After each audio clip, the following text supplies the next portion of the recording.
Dejo en el uso de la palabra a la doctora Rosa María Palacios Macbray. Muchas gracias, doctor. Muchas gracias al doctor Wilfredo Penco.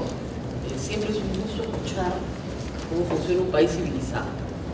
Y es un gusto escuchar que tres partidos contiendan, tengan ese detalle y esa precisión para presentar planes de gobierno, aun cuando efectivamente se coloquen, ¿no es cierto?, elementos propagandísticos en el mismo plan. Nuestra realidad, como todos ustedes saben, no se las tengo que explicar, es bastante distinta.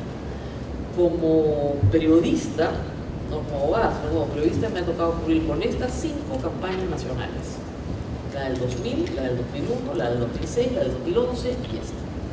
Me he leído todos los planes de gobierno y de verdad he hecho mi tarea.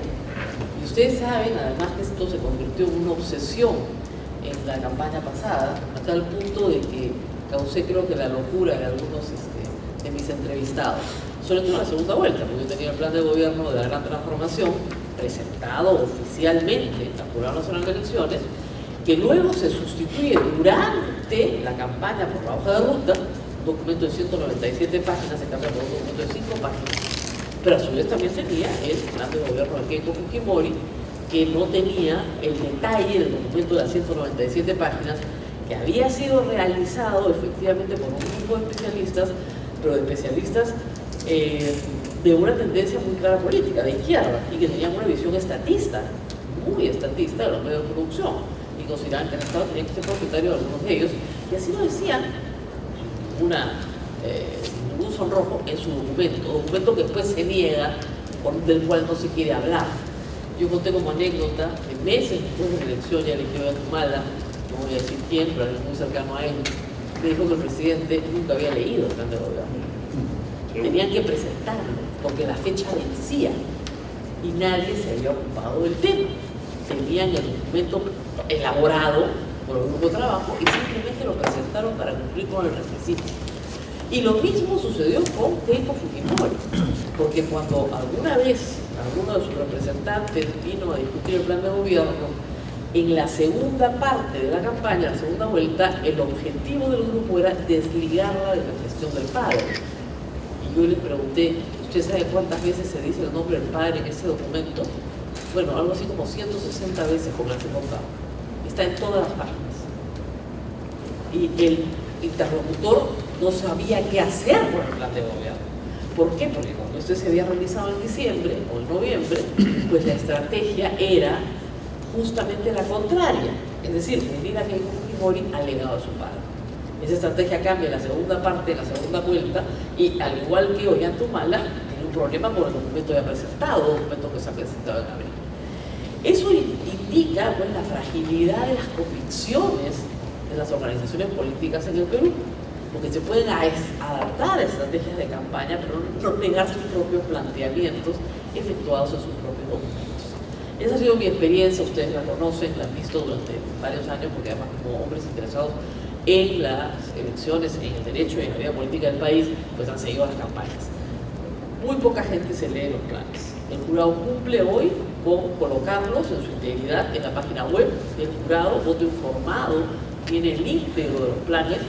Yo consigo, porque soy periodista, los ejemplares mismos en físico, me gusta más leerlos y repasarlos y tenerlos, nosotros somos un poco mayores todos, físicamente sobre la mesa cuando se discute. Pero lamentablemente no todos se toman el trabajo de presentar un plan de gobierno bien hecho. ¿Por qué?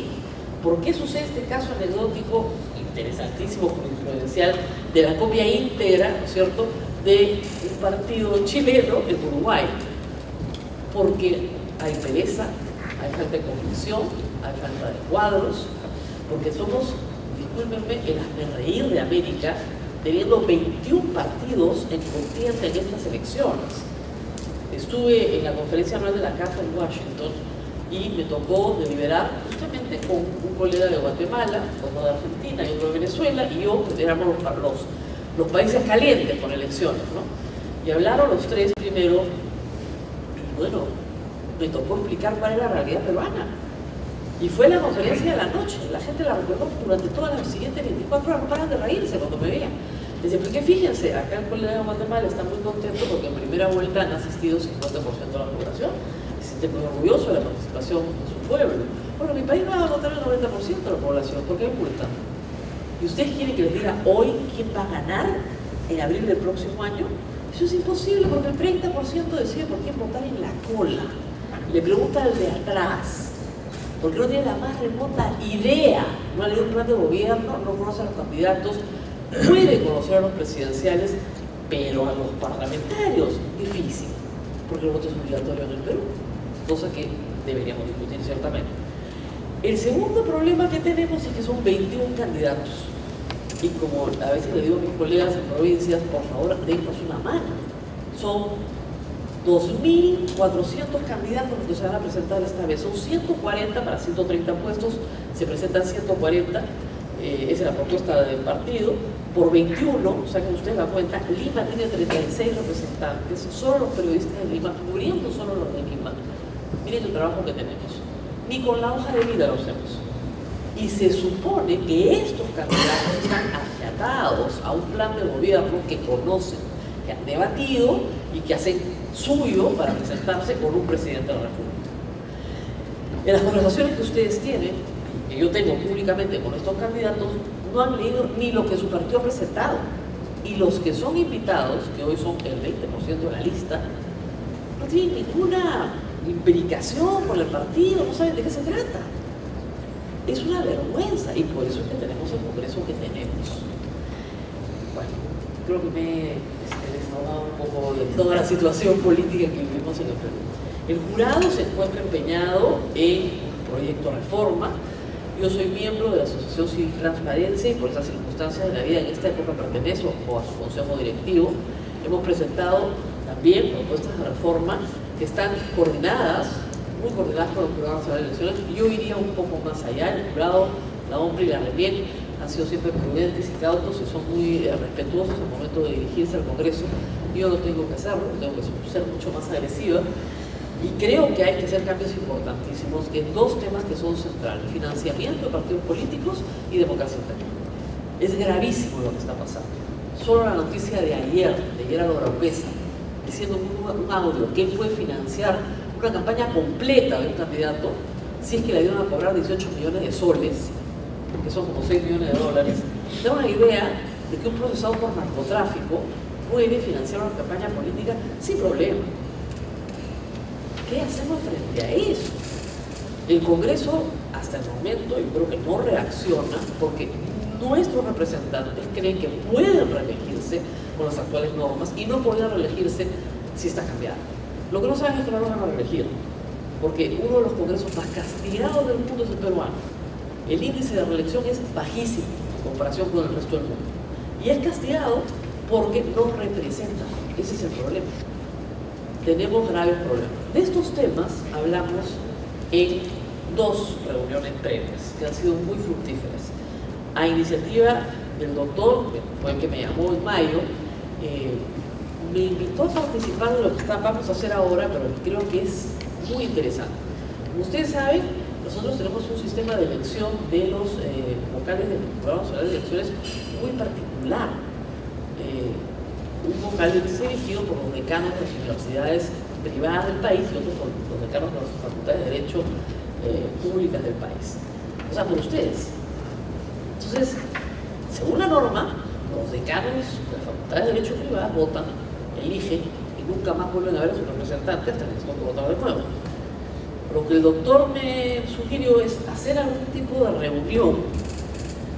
Y esto fue lo que pasó en Trujillo y en Arequipa y se lo voy a contar. Lo de Trujillo fue fructífero, ahí están las fotos, fuimos 4 o 5, pero esos 4 o 5 permitieron trabajar muy bien en desarrollar primero qué iniciativas universitarias desde las facultades de Derecho se podían realizar para acompañar el proceso electoral nacional en la medida en que las facultades de Derecho tienen los docentes y los alumnos en perfecta capacidad de discutir planes de gobierno. Y de ahí salió la idea de meter el tema de los planes de gobierno en las facultades de Derecho. En Trujillo fuimos pocos, ahora les voy a leer las iniciativas que salieron. No son obligatorias, no son vinculantes, pero son interesantes. Y ahí me dijeron una cosa que a mí me dejó pensando mucho y creo que les va a pasar con algunos de sus universidades también. estamos con una generación de alumnos universitarios en un boom de la universidad privada, que son los primeros de su familia en ir a la universidad. Por lo tanto, sus padres, que no tienen educación universitaria porque se las están pagando, van a confiar en su juicio en el momento de determinar por quién votar. Si yo soy una madre de familia que solo tengo educación secundaria y le estoy pagando a mi hijo para que sea abogado, ¿en el juicio de quién voy a confiar?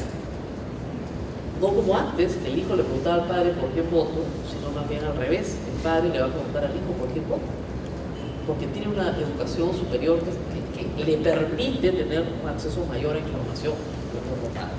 Este es un fenómeno de estas elecciones que creo que es bien interesante, dada la cantidad de facultades de derecho que tenemos hoy en el Perú y la cantidad de universidades en general que tenemos en el Perú. Es decir, los jóvenes van a tener una influencia mucho más grande en la decisión de sus padres de la que en generaciones anteriores tuvieron los padres en la decisión de sus hijos.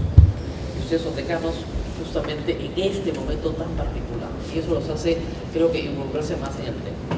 La segunda cosa que descubrimos en Trujillo y en Arequipa también es que los decanos de las facultades de Derecho de las universidades privadas no se conocen. Como han sido grupos chicos, en algunos casos he tenido que hacer las presentaciones yo misma para que se conozcan. Entonces, este puede ser un espacio de diálogo fructífero, porque asociarse para hacer cosas como las que vamos a presentar ahora pueden ser interesantes en los próximos meses. ¿Cuáles fueron las iniciativas que se aprobaron en Trujillo y que se aprobaron a su vez en Arequipa y se añadieron otras? Se las voy a leer. En primer lugar, debate interuniversitario de planes de gobierno con docentes de las facultades de Derecho de universidades privadas. Se planteaba, a través de Lima suena un poco grande, ¿no? Pero en Tacna, en Arequipa, en Trujillo, es decir, que los docentes que estudian los planes de gobierno ya hagan un debate interuniversitario en que puedan participar alumnos y docentes, no necesariamente los candidatos, sobre los temas que preocupan o a la universidad o a la comunidad en general o a los que tengan impacto en la zona en la que se está trabajando. Mucho se puede hacer, ¿no es cierto?, tomando el plan de gobierno nacional y aplicándolo a la zona concreta en la que se está desarrollando, ¿no es cierto?, el debate. Iniciativa 2. Trabajo de proyección social con estudiantes de facultades de Derecho para promover el voto informado en el Jurado Nacional de Elecciones. El voto informado en el Jurado Nacional de Elecciones es un programa en la computadora al que cualquiera puede tener acceso, que tiene toda la información que uno quiera, ¿no es cierto?, sobre el proceso electoral. ¿Quiénes son los que están postulando, sus hojas de vida, el plan de gobierno del partido, los nombres de cada candidato por zona, en fin, toda la información que la ley pide está ahí. Ojalá la ley pidiera más, ¿no es cierto? Lo que todos decimos, ojalá la hoja de vida pidiera más, pero lo que la ley pide está ahí. Los estudiantes de Derecho pueden colaborar con el Jurado Nacional de Elecciones haciendo programas en sus zonas para promover el voto informado, que el jurado promueve a través de la radio, de la televisión, en fin, y que tiene millones de visitas, aunque parezca increíble, y tiene millones de visitas a la página cuando termina un proceso electoral. Pero muchas veces es la misma persona, el mismo periodista que entra muchas veces, ¿no es cierto? Pero lo que queremos es que más gente ingrese. Desde un teléfono así se puede entrar a voto informado. Y sus alumnos sí saben entrar, nosotros no, somos muy torpes, pero sus alumnos entran ahí. Yo, como ustedes saben, tengo una página web que tiene 6 meses ya, gracias a Dios algún éxito he tenido. La mitad de las personas que me leen, no sé, porque tengo un reporte de Google Analytics, la mitad de las personas que me leen en un celular. Eso quiere decir que son gente joven. La gente joven está leyendo sobre política. Entonces, y los estudiantes de Derecho, digamos, si usted fuera de la Facultad de Ingeniería, ya nos reuniríamos. Los estudiantes de Derecho sí tienen interés en las elecciones nacionales. Son los más interesados en la universidad. ¿Por qué? Porque estudian Derecho Constitucional, porque estudian las leyes que rigen un proceso electoral, porque es de su interés y porque efectivamente muchos ocuparán en el futuro algún cargo como funcionarios públicos, sea cual sea este, sea dentro de la judicatura, sea dentro del Congreso, sea dentro del Ejecutivo. Les interesa. Entonces, promover voto informado, ¿no es cierto?, dentro de la misma facultad es una iniciativa que los decanos, tanto del norte como del sur, adoptan. Tercero, convocar a candidatos al Congreso para presentar su agenda parlamentaria legislativa por lista para debates interfacultades de Derecho. En Lima tal vez se ha complicado, repito, pues son 36 candidatos, pero en el resto del país no. Es decir, Si una jurisdicción tiene 4 candidatos, ¿no es cierto?, puede invitar 2 o 3 por lista. Complicado hacerlo, digamos, con 21 listas, 4 candidatos, invitar a 80 y tantas personas. No.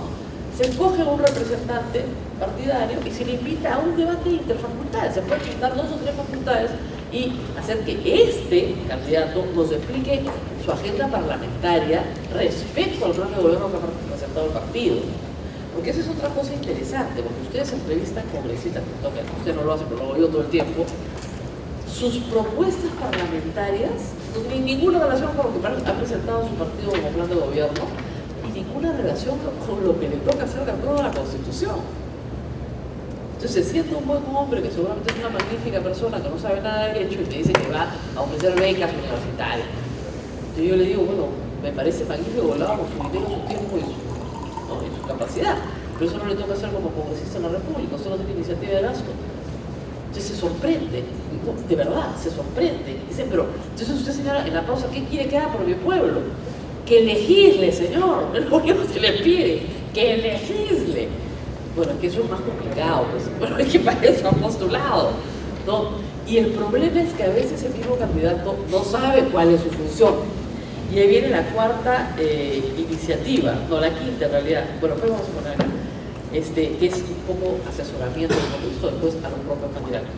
Pero la cuarta es monitoreo ex post, esto es un trabajo que se encuentra en clase, monitoreo ex post de planes de gobierno, observatorio de planes de gobierno, puede hacerse a nivel regional y local, observatorio de agenda legislativa, con los mismos alumnos, dentro de talleres o clínicas dentro de la Facultad de Derecho. Entonces se les dice a los alumnos, bueno, vamos a ver vigencia. Y la misma facultad produce un documento que dice, mire, este es nuestro observatorio de plan de gobierno, esto es lo que pasó con el plan de gobierno, este es el resultado. Y se hace muy interesante y además los alumnos pueden participar con mucho interés, siempre guiados por los docentes, ¿no? Y quinto, una cosa que nos pareció interesante en Trujillo y después adoptó también en Arequipa, la promoción de clubes de debate. Los clubes de debate, algunos de las universidades que ustedes esperan ya los tienen, otras no. Los clubes de debate entre alumnos son muy populares en las facultades de Derecho en el mundo entero, sobre todo en los alumnos jóvenes. Y les enseña a los alumnos a tener capacidades orales, a poder comunicar sus ideas correctamente, a tener capacidad de debate, de argumentación, cosa que está faltando mucho, y eso fortalece sus capacidades. Entonces, la promoción de los clubes de debate vinculada a los planes de gobierno, se puede hacer. Y es hasta un ejercicio educativo interesante para los alumnos. En Arequipa se asumieron estas 5 iniciativas como propias, pero se añadieron algunas más.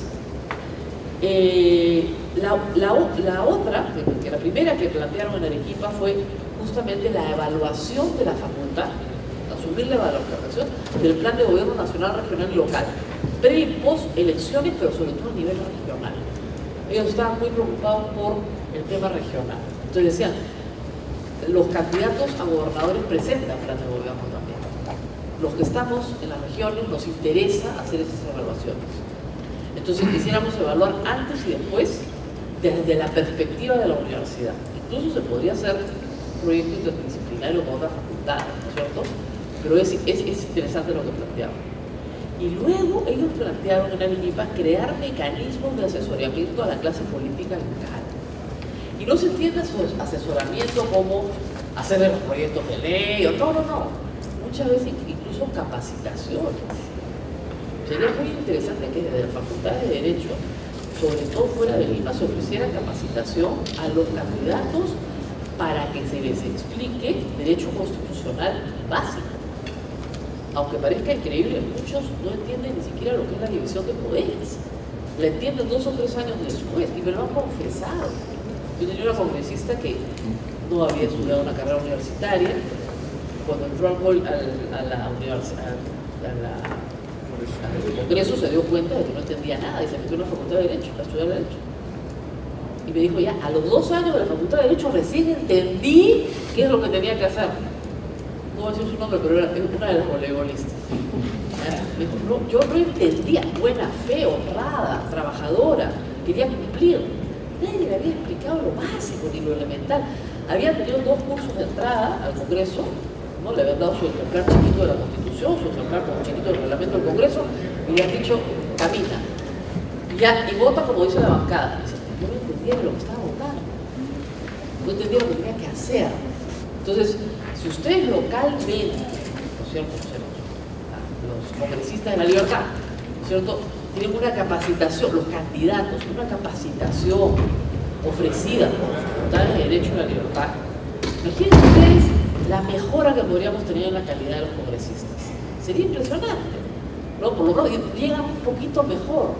Yo siempre digo a los congresistas, no todos tienen que ser abogados, pero son abogados, están en enorme ventaja. Y si no eres abogado, eres ingeniero, médico, de profesión, muy bien, tienes que tener alguna capacitación sobre cuál es tu función como congresista. Y los pobres siempre me dicen, no, lo importante es representar. Y yo me peleo con ellos y digo, lo importante es legislar.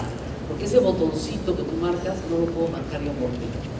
Yo puedo representar a cualquiera en cualquier momento. Tú también. Pero ese botoncito que tú marcas, ese solo lo marcas tú. Ese que dices verde, amarillo, ámbar, solo lo marcas tú. Y te pagan solo para marcarlo. Entonces, tienes que aprender a marcarlo. Y tienes que estar ahí para marcarlo. No en el partido de fútbol. La segunda cosa es, la tercera cosa, perdón, era crear mecanismos de diálogo para solución de conflictos electorales, que parecía interesante también a nivel local. ¿Qué sucede? A veces hay contiendas, no a veces, siempre, las contiendas electorales son muy calientes. En Lima, el jurado impone, ¿no es cierto?, ciertos criterios éticos de común. Pero en el resto del país, ustedes son decanos para algunas facultades del interior del país, es bastante difícil que el jurado llegue, ¿no es cierto?, con sus brazos a resolver determinados conflictos. Termina metiéndose en la iglesia a veces, pero si se metieran los decanos de las facultades de Derecho de la zona, ¿no es cierto?, con cierta autoridad sobre la ley, sobre qué es lo que dicen las normas, ¿no es cierto?, y tuvieran ascendencia, ¿no es cierto?, en ese proceso, sería muy destacable también. Porque, digamos, acá en Lima, yo les diría, por ejemplo, si hay un pleito espantoso entre dos candidatos por algún tema, el jurado resuelve una cosa o está liberando, pero sale un informe, es decir, de la Universidad de Lima que dice que, interpretada correctamente la ley, la solución es esta, eso promueve la paz social. O sea, por lo menos los candidatos saben que va a haber una opinión objetiva, académica, que puede llegar a solucionar un conflicto local. Entonces, la participación de las facultades de Derecho, eso puede ser clave. Nunca lo habíamos pensado, pero se nos ocurrió en Arequipa que sí. En solución de conflictos también, además ustedes en algunos casos dictan cursos completos de solución de conflictos como medios alternativos, ¿no? Y la cuarta iniciativa era crear un concurso de investigación jurídica en materia electoral para docentes. Que eso era una iniciativa bonita, pero que se habían pedido acá al Jurado Nacional de Elecciones, para alumnos que han hecho, pero que la creen para docentes. Es decir, investigación jurídica electoral para docentes es un concurso nacional, se ha hecho para alumnos, pero solo para todos. Y luego, en el curso de la deliberación, que fue larga, los que estaban presentes consideraron de interés nacional participar en la elaboración a través de sus facultades de dos proyectos de ley, que eran muy importantes, que son muy importantes fuera de Lima. El proyecto de ley para recursos del canon en el fondo concursable de universidades privadas. ¿Qué es lo que sucede? Hay un porcentaje de recursos del canon que está destinado, por ley, a universidades públicas, pero no a universidades privadas. Y las universidades privadas sostenían que eso era una injusticia porque ellos tenían proyectos que en este momento no tenían financiamiento y que esos fondos no se estaban usando, siquiera no se habían asignado a las universidades públicas. Esa era una iniciativa. Y la segunda iniciativa era también presentar propuestas de reforma electoral como aporte al Jurado Nacional de Elecciones. Todo esto se acordó. La primera reunión fue en mayo, la segunda en junio, en gran armonía.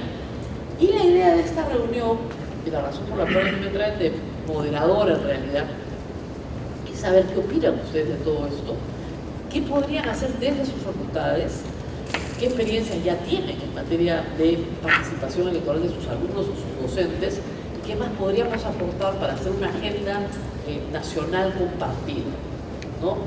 La mayoría de los que están presentes son de Lima, doctor, pero también tenemos al decano de la Facultad de Abancay, de Tacna, es decir, perdón, de Ica, de Arequipa, Entonces tenemos también una visión nacional.